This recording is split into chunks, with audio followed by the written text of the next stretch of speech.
Check. Being your own producer when you don't know what you're doing is hilarious. Hey guys, it's Rach here, and what can I tell you about this day? It's overcast and gloomy, but 1,000 degrees outside. And, you know, just like yesterday and the day before, I feel like Austin, Texas is getting June gloom in the middle of April, which I'm not really here for. I love a sunny day. It could be 20 degrees. That's not my preference. I like warm weather. But as long as it's sunny, I feel like everything's going to be okay. But when it's gloomy, you know, I don't need this because it's super hot. I don't need the flannel that I'm wearing, but the flannel has color, which makes me feel vibrant, which makes me feel happy. I'm trying to bring the sunshine. Let the sun shine. Ugh, if only I could wave a magic wand and actually be able to sing well. Guys, today's podcast episode is a response to y'all. So we have a hotline. You've maybe heard me talk about it before. The number is 737-400-4626. You can call in, you can leave a message, you can tell me something great that's going on in your life. You can tell me your start today dream catcher story. The hotline's there for you, but my favorite thing that people use it for is to ask questions. And then those questions become part of podcast episodes if I feel like it's something that a lot of people maybe are wondering. And I've noticed a trend lately in that I'm getting a lot more questions from younger women. So women in their 20s, even some gals in high school, which makes me feel like, okay, I'm not a regular mom. I'm a cool mom. And just like Amy Poehler in Mean Girls, I'm going to try too hard.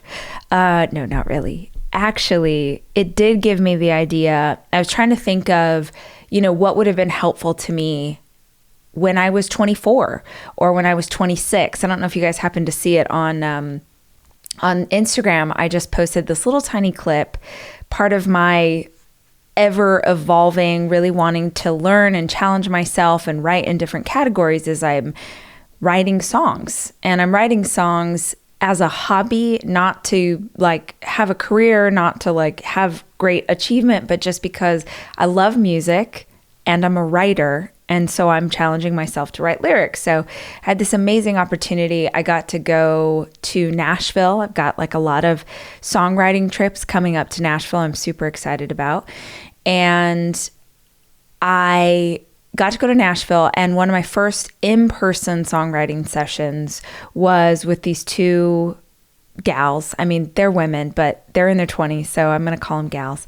So I got to write with these two gals. They're sisters, and they're in a band called Walker Country. And it was so cool because I had already written this podcast episode, like I had written the outline, and we were throwing ideas around about what we wanted to write about that day. And I was like, you know, I just wrote this episode, these bullet points for all of the things I wish, like if I was 20 again, or if I was 23, or if I was 25, like if I was in my 20s, this is what I would do. Or if I had a daughter in her 20s, this is what I would tell her. A sister in her 20s, this is what I would tell her. And it was so rad because we ended up writing a song about a girl in her 20s. And more on that soon. But it's so funny how many ways this kind of splintered out and became content. It became a song. It became a conversation I had with them. It became this podcast I'm creating for you, and all because of the hotline. So don't be scared. Call me. Let me know. 737-400-4626. Trying to be like modern advice columnist. Like I want to tell you, well, I'll give you advice. You can take it or leave it, but I'm happy to give it. All right. So let's talk about it. My friends, my girls, my loves. I made a list of, I basically called this If I Were in My 20s. If I were in my 20s. You could also call this like things I wish I had known or things I wish I had done. But essentially, if I was in my 20s, this is the stuff that came to my mind. And if you're in your 20s, or frankly, if you're in your 40s or your 50s or your 60s, this, I hope, is still going to be relevant to you. But if you know someone that this podcast will be helpful for, send it along. Whether you're watching this on YouTube, whether you're listening to it, wherever you get your pods, just, do that little share thing and send it to someone who matters. So let's start off. If I was in my 20s, the first thing I wrote down on this list was I would be single. Okay, now that, depending on where you grew up, is probably a pretty controversial idea, because I don't know anyone who is not in their 20s and looking for love. Like, if they're single, they're either in a partnership or they are looking for love. And I definitely was not raised to think that I should be in my 20s and be single. I was raised to be like, you better find a man and get married as fast as possible and then have babies. And I did. But I wrote this down because, look, my only perspective is as someone who met my ex-husband when I was 18 years old. First date I went on, first time I kissed a man, and I married him. Okay, so that gives you an idea of my wild backstory. But then I only have the perspective of someone who got married very young, had babies very young, and spent my 20s and the core of my 30s married. So I understand that I am telling you or giving you advice not having experienced 5 years of being single in my 20s. And you could roll your eyes and be like, screw you, you don't know what it feels like. And again, take what will be helpful here. But the reason that I would be single is because there will be a time, my friends, there will be a time where you are married. There will be a time where you are trying to figure out how to pay the electric bill. There will be a time where you have responsibility, where if the sink breaks, you're the one who has to figure out how to fix it. There will be a time where you're trying to oh wait, we got to pay our taxes. Are we trying to do that ourselves? Are we asking our parents for advice? Are we going down to how do we do any of this? There is going to be a time where you are so steeped in responsibility and you will never get back out again. That's not a bad thing. Having responsibilities is a privilege. It's a beautiful part of life. But there is this finite moment in time where you don't have the level of responsibility you will have. And so if I could wave a wand and I'm back in my 20s, or I'm giving advice to you in your 20s, oh my word, embrace the single life. Embrace it. And I'm not saying go make out with 1,000 people. If that's your jam, I am the least judgmental person you are ever going to meet. That's not what I'm talking about. I'm not talking about be single so you can go do all the things. I'm talking about be single so you can experience life on your terms. So you can figure out who you are. So you can travel. So you can read. So you can spend a whole day taking a nap or watching Netflix or going on a hike or volunteering in your local community center. Go be single and enjoy it and embrace it, because right now life is only up to you.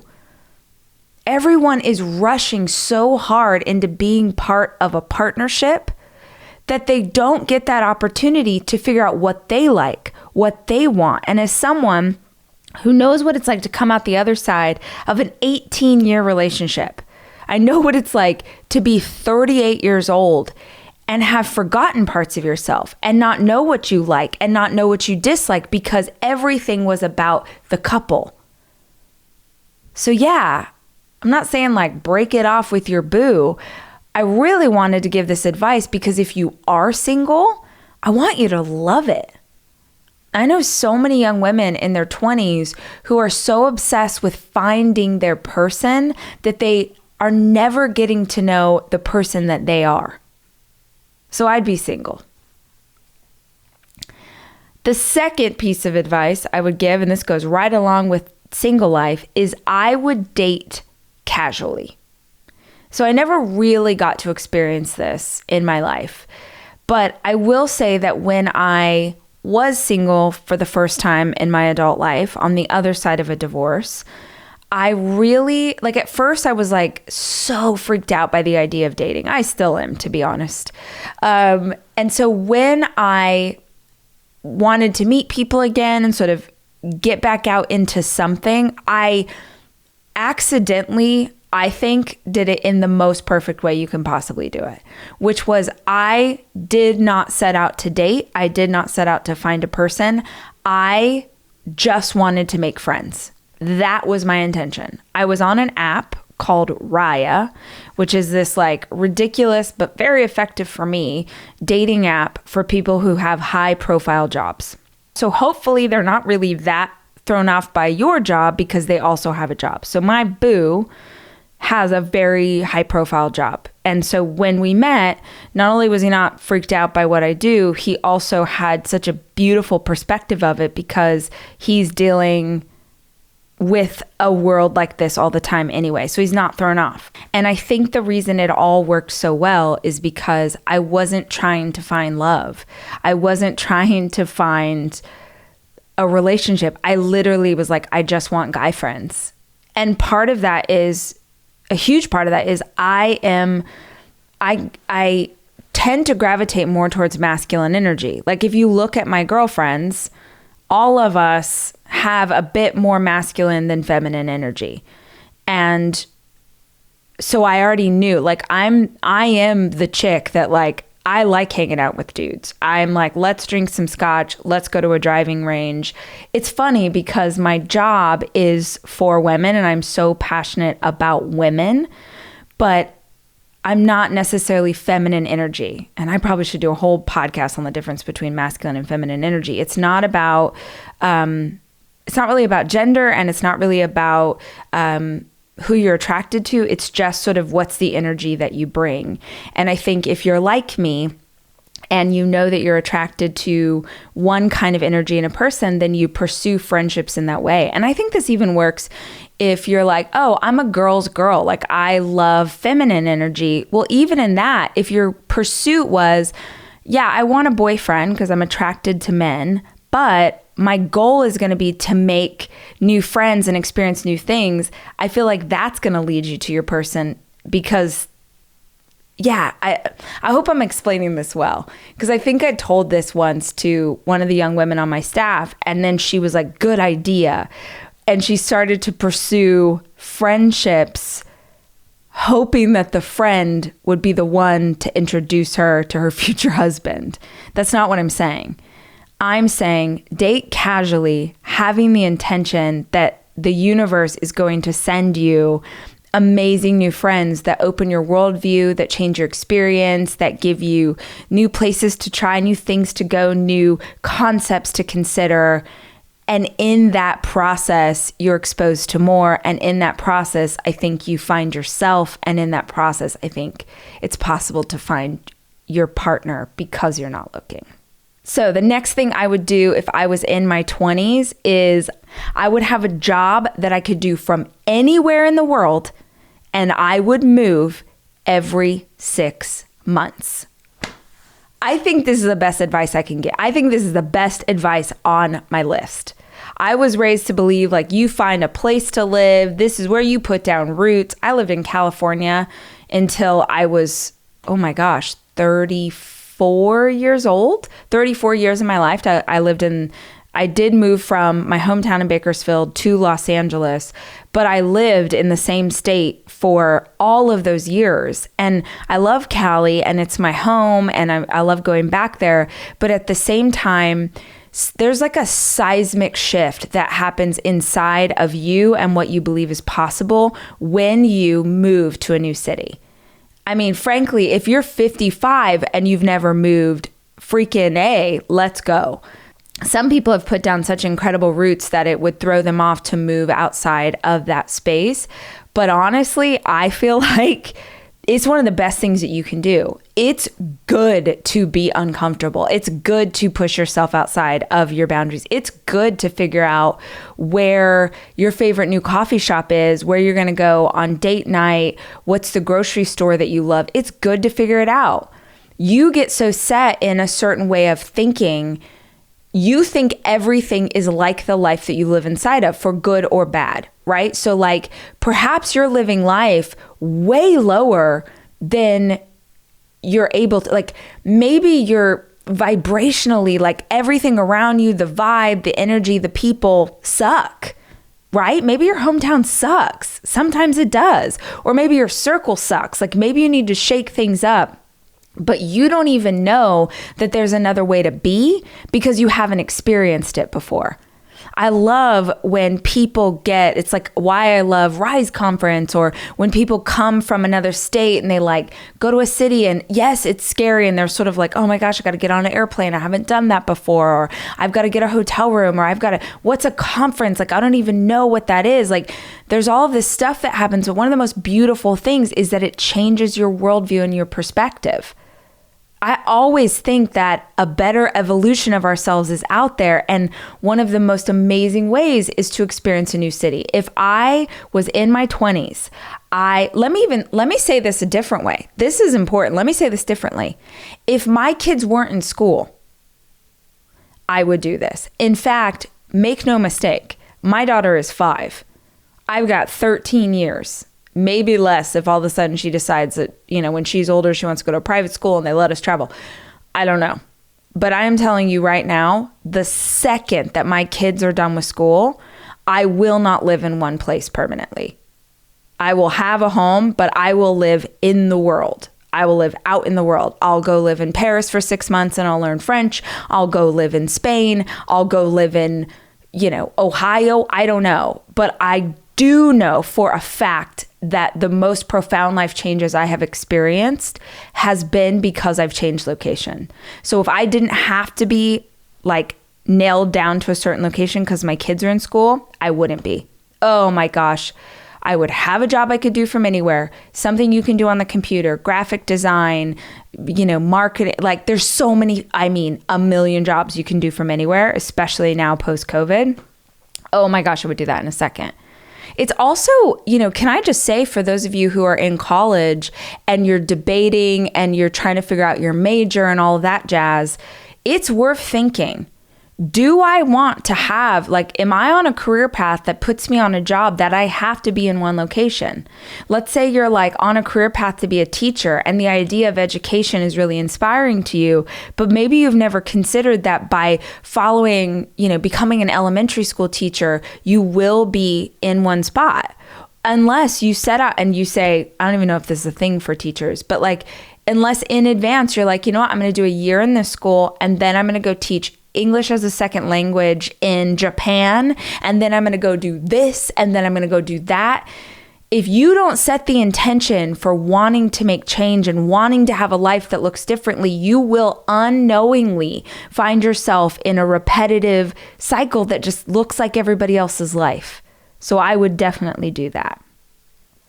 The next thing I wrote down that I would do is I would be obsessed from the earliest age possible. This one's for all of you. I don't care how old you are. This is for every single person here. If I could wave a wand and give you anything, or give me at 20 anything, or I am hopefully giving my daughter this, I would be obsessed with learning to love myself and learning to love my body. Don't roll your eyes. Don't, skip past this no. We are not born hating our bodies. We are not born disliking any part of our bodies. I think it's Louise Hay who, in one of her original books, writes this idea that a baby loves every part of itself. It loves its rolls. It loves its chubby thighs. It will literally play with its own poop. That is how much a baby loves itself. We are taught to dislike ourselves. We are taught to hate our bodies. We are taught to think that something is wrong with us. We are taught by society. Sometimes, unfortunately, we're taught by our family of origin. We're taught by friends. We're taught by magazines or media. We are taught that. We do not come into this world believing that we are wrong. So I would be obsessed. I am on a journey now at 39 years old, and I have been for years. And I will tell you, in the beginning, it was slow going, and the wheels start turning, and it gets faster and faster, and I'm getting better and better at loving myself. But I would be obsessed. If I was in my 20s, it would be my greatest mission. Everything. screw the relationship, screw what's going on with my career, all of that stuff can go away. Because if you don't love, like obsessively love yourself, like think you're beautiful inside and out. And I know that is hard because you have to erase years of programming that tell you this is wrong and that's wrong, but it is possible. It absolutely is possible. So I would be obsessed with that. I'd read books on it. I'd listen to podcasts. I'd watch YouTube videos. I would make sure that I was hanging out with friends who have really positive self-image, who love their bodies, who are celebratory, who have really healthy relationships with food. Like I would try and seek those people out. I know you can't snap your fingers and all of a sudden your life looks like what you want it to look like, but you can be intentional about seeking it out. Girls, boys, people, how many years have you already wasted? If we could total up the amount of time that you have spent disliking yourself, disliking your body, punishing yourself for the food you ate, overthinking it, wishing you had six-pack abs, wishing your butt was flatter, wishing your butt was juicier, wishing you didn't have cellulite or stretch marks, how much effing time have you wasted? It didn't come to anything. It didn't help you, didn't make you better, didn't make you thinner, didn't make you more loved. The answer is actually the opposite of what you think. You cannot shame yourself into a better version of you. You can't.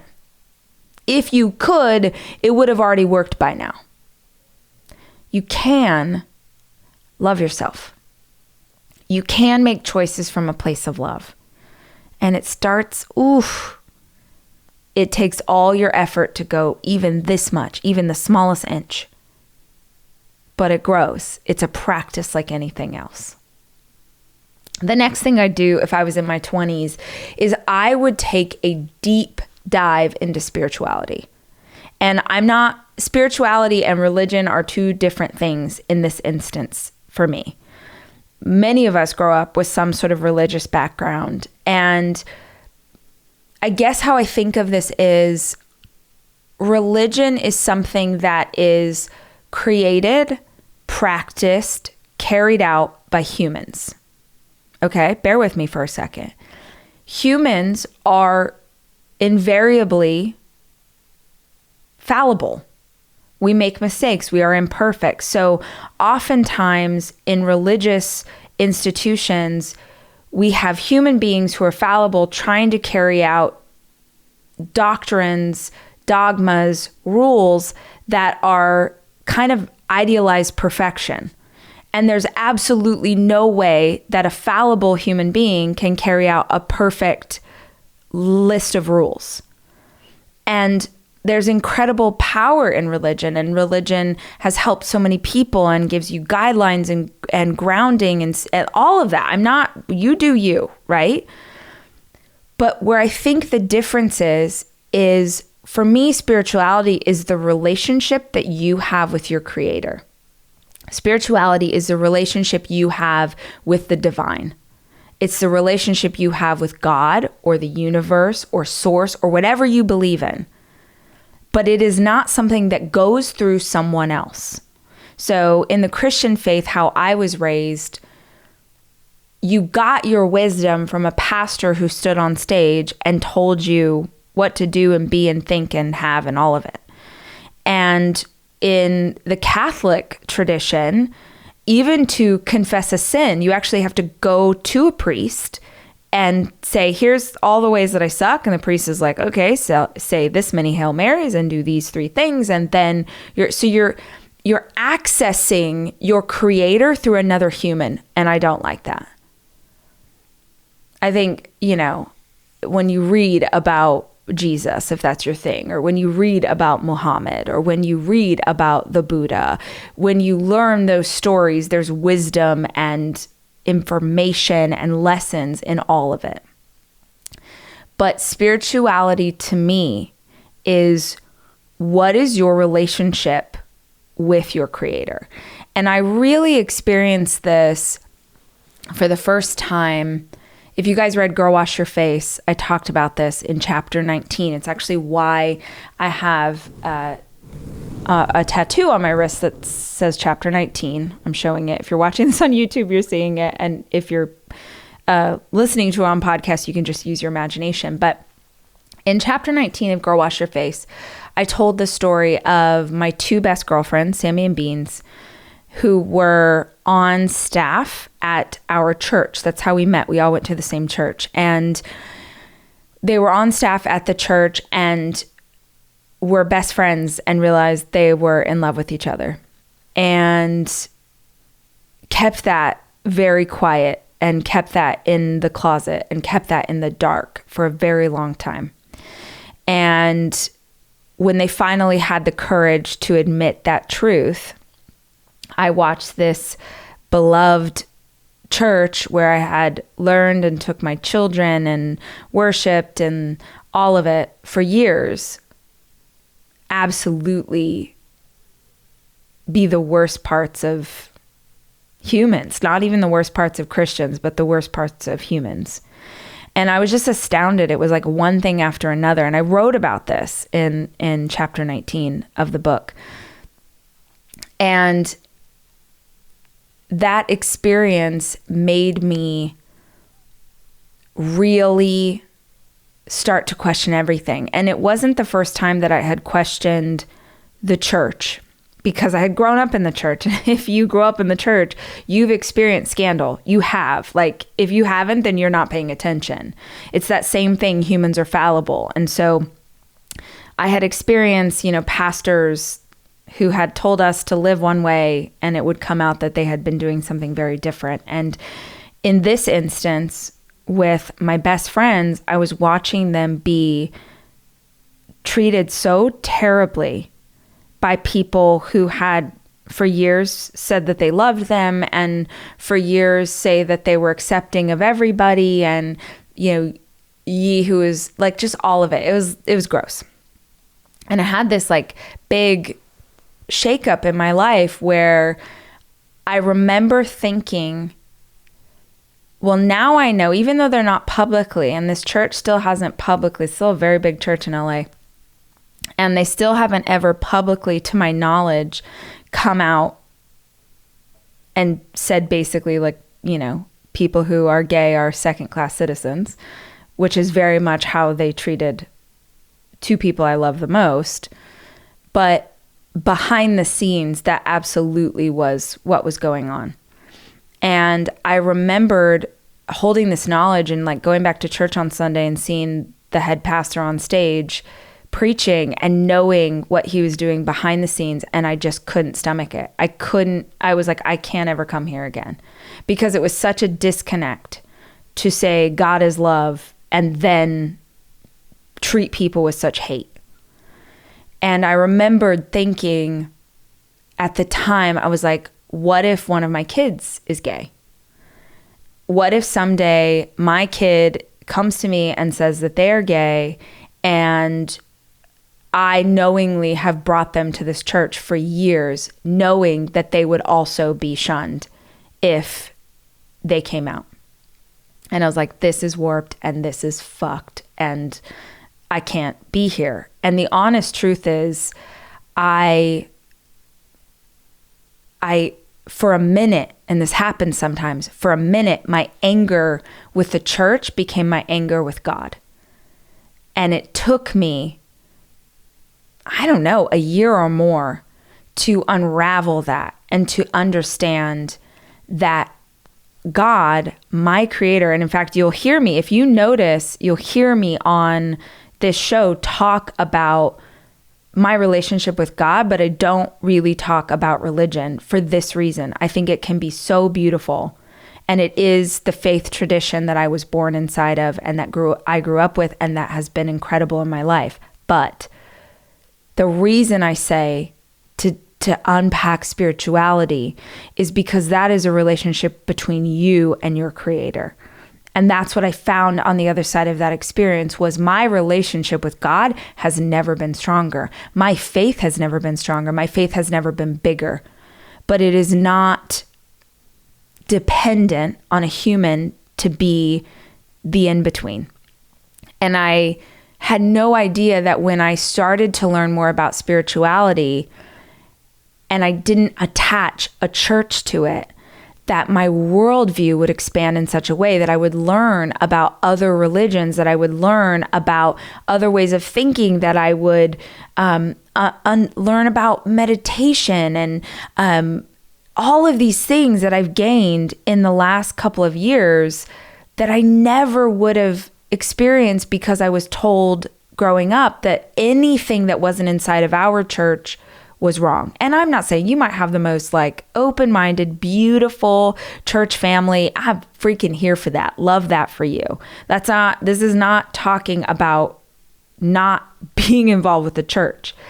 But if I could go back in time, I wish I would have understood sooner to develop my relationship with the divine on my own, to take that as a course of study and to really want to go deeper and understand what it all means. And to me, it means something so much bigger than I understood when it was inside the parameters of one religion. The next thing that I wrote down, if I could go back in my 20s, is, okay, now we went very deep and now we're going to go right back up to the top with something frivolous. I would invest in great pieces of clothing and really good tailoring. I would invest in great pieces of clothing and really good tailoring. And I want to say this because I feel like one of the trends of the last 10, 15 years is fast fashion. I'm going to go buy something that is popular for this season or maybe even this month or this date night, and I'm never going to wear it again. It's like a one-time only thing. And what I know is that the stuff that I love the most is the stuff that I've had the longest. And when it's really good quality, which is going to be way more expensive than going to, I don't even know if H&M exists. Yeah, H&M exists, right? I think it does. Going to Zara, right? Versus going and like buying some jeans at Zara versus going and buying some jeans from Levi's are two completely different price points.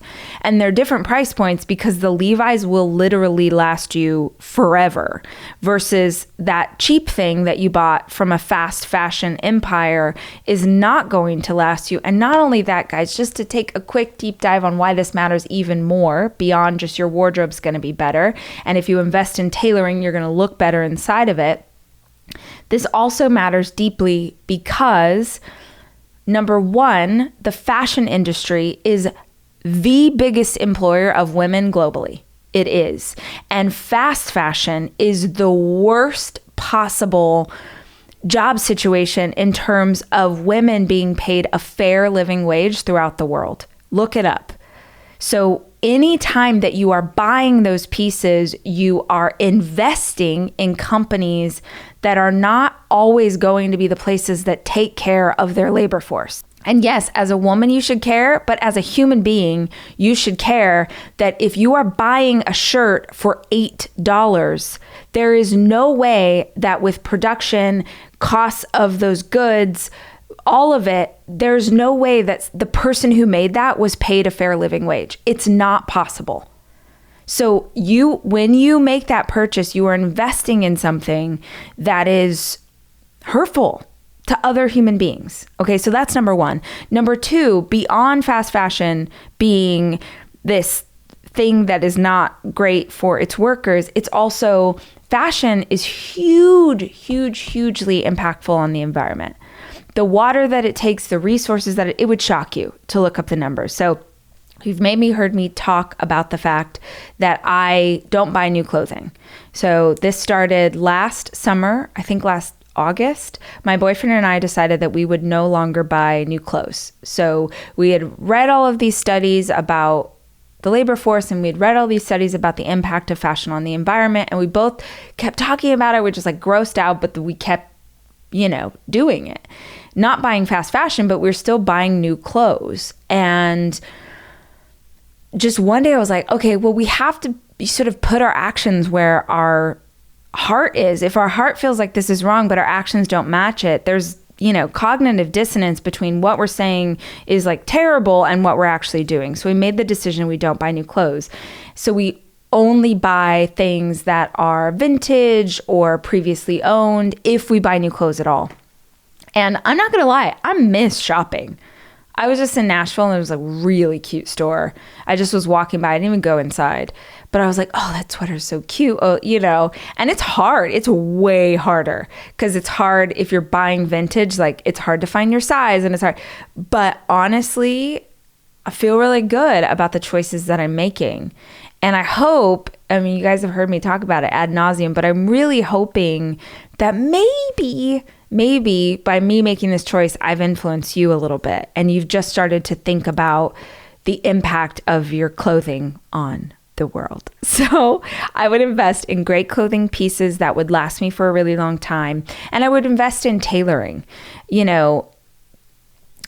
I grew up sort of going like, okay, I'm a size 8 or I'm a size 10 and trying to find clothes that fit my size. And then if I was bigger than the size I thought I was, I would feel depressed and I would either buy clothes in a size that didn't fit me or I would not buy clothes at all because I would be depressed about not being the right size. It was all so stupid. But size of your clothes does not matter. Fit matters. And in fact, most of the time, if you want something to fit beautifully with tailoring, you actually buy a bigger size and have it tailored to fit your body, which is like when you see celebrities and you're like, good God, they look amazing in that outfit. It's because it's been tailored to their body. So rather than buying 10 shirts that are $10, I would buy one great piece that I'm going to have for a very long time and have it tailored to fit. The next thing I would say, 100%, that I would have learned so much earlier, y'all, girls, menstruators, listen to me. I would have learned about my cycle. I have done so many episodes on this now. You can start with episode 220 with Kristen Ciccolini. I just did another episode with her really recently about cycles, hormones, intuitive eating for your cycle, learning which supplements can help you, what different stressors affect your period. Like if you're having cramps, if you're having heavy flow, like they call the period the 5th vital sign. What is happening with your cycle is symptomatic of what is happening with your overall health. I never knew that. I never knew that if I experienced a month where I was having horrible cramps, it was likely because my stress was way out of whack. I thought, oh, well, curse of Eve or whatever. And like, we're just supposed to have really bad periods and no, you're not supposed to. If things are going wonky with your cycle, it is a sign that something's off. And if you know that, you can make change. You can do things to make yourself feel better. I will teach my daughter. I'm already talking to her about this is what's happening. I'm bleeding. I'm normalizing it. I'm making it so okay. You need that too. Even if you're listening to this, you're 60 years old. If you don't understand what's going on with your hormones, you are doing yourself a huge disservice. It matters. If you are a menstruator, because not all bleeders are women, right? And not all women bleed. But if you are, it is vitally important that you understand how to work with your cycle. There's certain times of the month that you are going to be more creative. There's certain times of the month you're going to have more energy. There's certain times of the month that you need to be more introspective. Your body is actually signaling to you the energy level for all of the things that you want to do. And if you understand your cycle, you can plan out your life according to those ebbs and flows. But if you don't understand your cycle, you have no idea what kind of emotion's about to show up today. And then when it shows up incorrectly, you freak out, you're mad at yourself, you're like, you blame your cycle when really your body is doing exactly what it's meant to do. So if I could go back in time in my 20s when I was learning to love my body, one of the things I would learn to love is my period, is my hormones, because that is your body doing what it's supposed to do. If it feels painful, something's wrong. And if you understand that, you can make change. The last thing that I would say, if I could go back in my 20s, if I could do this in my 20s, I'm pretty sure I would be like Elon Musk by now. I don't want to be Elon Musk, but I just mean like I would have invented a rocket ship or something. I didn't understand manifesting. I didn't understand the law of attraction. I didn't understand vibrations. I didn't understand any of that when I was younger. I was doing it, but I didn't know what I was doing. And because I didn't know what I was doing, I couldn't tap back in. So for me, I feel like if you could learn that now, and if you want to learn more, if you're watching this on YouTube, you can probably scroll and find it. But on podcast, episode 222 is manifesting for beginners, or I just did an episode about how to grow your intuition. Either one of those are really great places to start. If you're like, how do you do that? What's everyone talking about on TikTok? Like, what is this thing about law of attraction or manifesting or whatever? You're doing it for good and for bad. And the thing is, most humans are doing it negatively and they don't realize it. So I wish I had to understand that sooner. That's a part of the spiritual journey and understanding sort of what you're putting out in the world. But I also think it's the power of, if you know our Start Today community here, Start Today community are mostly women, but people all over the world who use their Start Today journal every single day. They're writing down gratitude, which gets them into vibrational alignment with, I'm going to get real hippie on you, but gets them into vibrational alignment on feeling good, feeling blessings, feeling abundance. And then they write down, what are 10 dreams I'm going to make come true? And we hear the stories over and over and over again. If you watch Rach Talk, you see the videos people send in. I was just in Nashville. The elevator doors open up. I was about to get in. A woman screamed and started crying and jumped off the elevator. We didn't even get to go up. Her name's Erin, I remember. So if Erin's listening to this, it's you, girl. Jumps off the elevator. She starts crying. She's like, you don't understand. Like, I went to Rise conference in Dallas, and then I started using the journal and the power of just writing down your goals. And she's telling me everything that she's achieved. It's not magic. I love my Start Today journal. And if you've listened to the ad here on podcast, go get yours, get the special discount that we give just for podcast listeners. I love it, but you could do that in any journal. Thank you for using your Start Today, and people love it because it's a keepsake and they have a stack of all their achievements in our journals. But you could do it in anything. It's the power of gratitude and writing it down. Gratitude and writing it down. Why? Because you're getting your energy to a certain place and then you're focusing your energy on where you want to go. That's something I didn't understand when I was in my 20s. And if I had, I would have gotten a 15-year jump start on where I am now. So if you're in your 20s, I hope that some of these things are helpful to you. I hope that you'll send it to someone you think it might benefit, or freaking A, maybe there's something in it you're like, my mom's 62, she needs to hear this. Whatever it is, these are the things I wish I had known or maybe would do again if I was in my 20s, and I hope that they're helpful to you. Guys, I really consider it a huge honor to get to hang out with you every week and talk to you about what's going on and share my life. I hope it encourages you to do the same. I'm going to keep saying this. The world doesn't need any more followers, right? I don't need any more followers. I don't need any more fans. I need you to realize the leader that you are. Whether you're 16 years old or 72 or 39. The world needs you to realize the impact that you have on the people around you and to step up and become the leader you're meant to be. But we lead ourselves first. If you can master leading yourself first, you can help to influence those around you. So that's what I'm here to do. And I hope that's what you're here to do too.